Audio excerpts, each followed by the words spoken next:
Salut à tous les price actionneurs. Avant de regarder la vidéo, lisez le disclaimer. Je vous rappelle que cette vidéo n'est absolument pas un conseil en finance. Notre CAC 40 configuration journalière.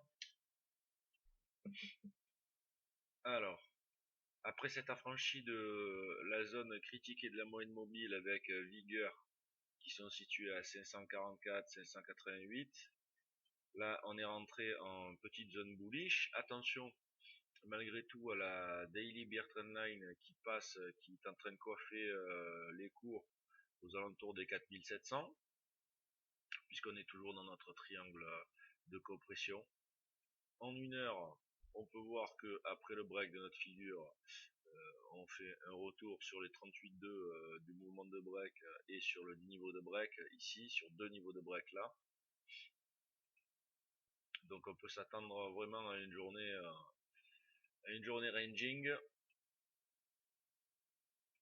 Là ici on peut voir qu'on revient sur le previous low du 15 minutes, c'est-à-dire au niveau du break précédent du channel. Et en 5 minutes on peut voir une belle figure de price action. Spike and channel, rupture du spike and channel. Avant la rupture du spike and channel, on repart, on va faire une dernière jambe de hausse pour ensuite être corrigé sévère. Donc là on a le déclenchement ici sur ce reversal de cette tentative d'aller beaucoup plus haut, on va pouvoir peut-être se dégrader davantage, et on peut s'attendre aussi à un petit ranging 600-650, la zone de ranging, parce qu'on va pas passer de bullish à bearish du coup. Donc là on va passer par la case ranging. Après ça pourra se développer assez rapidement à la baisse, mais on a toujours les zones de rebond 1 heure. Opening range entre 630 et 603 pour le moment, ça devrait pas trop bouger. Voilà, donc là sous ce niveau, clairement sous 630, les bearish pourront attaquer. Après il faudra attention à arriver lorsqu'ils arrivent à 587. Voilà, ça fera 603, 587, parce que là on sera sur le précédent niveau de break. On aura les 68 à 773, mais ceci dit, sur un break valide, pourquoi pas attaquer à la hausse. Toujours pareil, au-dessus de 630, on break valide, et on va laisser s'exprimer les cours. Deuxième phase de trading. Donc là nous venons de breaker à la baisse de façon vraiment bilatérale notre opening range. Vous voyez, avec ce mouvement quand même avec de belles bull bars et grosses bear bars. Malgré tout on a déclenché sous forme de d'expanding triangle le break de notre opening range. Là ici on a un joli contre-signal pour les traders qui auraient acheté le bas de l'expanding triangle. Nous avons un objectif numéro 1 à 579 pour l'opening range et 569 pour la deuxième leg de baisse reversal. Sachant que nous avons malgré tout le top de la spike d'hier soir, je vous le rappelle, qui est une zone d'attraction quand même à 89,7 que nous venons de toucher maintenant. Voilà, mais ceci dit, les objectifs sont bearish. On est sur un L1. En une heure, on va attaquer quand même la moyenne mobile ici et le point de break d'hier. Donc là aussi, zone pourquoi pas de dégagement, de prise de bénéfice. Pour ceux qui veulent rester swing, un bon stop break-even serait de bon augure. Nouvelle phase de trading CAC 40.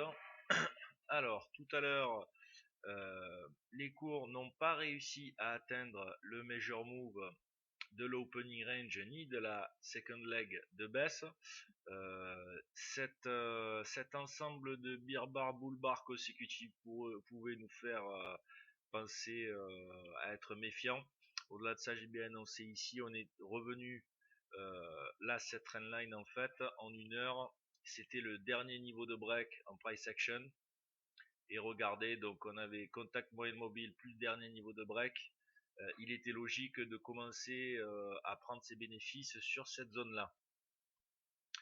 Au delà de ça, donc on a eu deux deux très très beaux contre-signaux. Là ici, comme je dis tout à l'heure, un trader ayant anticipé le rebond sur le bas de l'expanding triangle qu'on a fait ici, donc était stoppé sur cette belle bière à ce niveau-là. Le contre-signal pouvait être pris agressif pour rattraper ces points. Les points étaient rattrapés avec un petit gain, sorti sur la zone d'attraction. Ensuite là, on a un très beau reverse donc qui invalide le break par le bas de notre expanding triangle. Très très beau reverse qui constituait lui-même aussi un nouveau contre-signal haussier. Là, on avait donc de quoi rentrer au moins scalp pour aller au contact de la moyenne mobile, voire gratter un petit peu quelques points parce que sinon on n'était pas en ratio 1-1. Chose qui a été faite en tenue swing. On pouvait pourquoi pas observer de rallier les derniers les petits previous high. Là on est allé beaucoup plus haut, on s'est développé sur deux legs de hausse, on a fait une superbe spike. Sur cette spike là qui a breaké donc le niveau de 8 heures, on a eu un superbe H1. Ça c'est le top trade en price action, le H1. Le H1 qui nous est déjà d'entrée en scalp un ratio 1-1 supérieur avec pas mal de points à la clé, qui s'est développé direct.